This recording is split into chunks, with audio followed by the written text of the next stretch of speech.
Hello, my name is Dr. Veera Gupta from Optimum Health Chiropractic, and a common complaint we've had in the entire month is sinus pressure.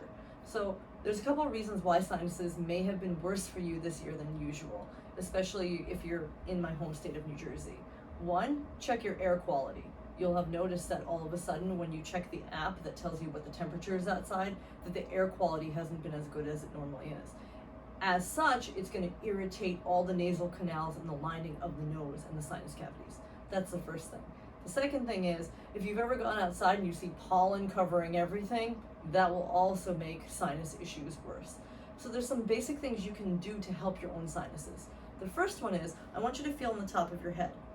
Right about here, there might be a spot that when you press on it, it feels tender.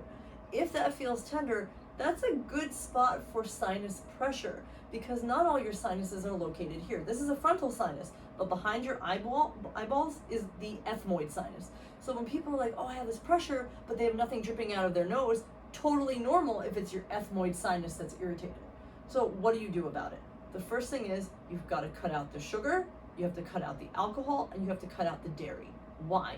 Dairy is a mucolytic. It creates mucus. Now, the alcohol, if there's any kind of bacteria, it's warm and moist in this environment. The alcohol and the sugar are feeding it, and they're also creating a lot of inflammation.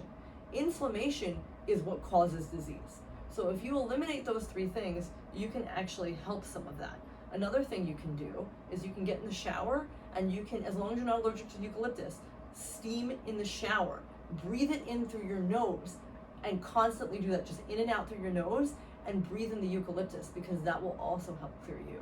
In the past, patients have been able to use Sinucare, which is eucalyptus in a tablet, in a capsule. You could do that. If you can get N-acetylcysteine, the FDA just pulled it to make it something you need a prescription for, but if you can get your hands on that, that is great because that helps drain all mucus. So those are two things to do. But the biggest thing I can tell you for everybody who's got sinus pressure, stay away from the dairy. Even a little bit of it goes a long way for creating your issues. I hope this helps.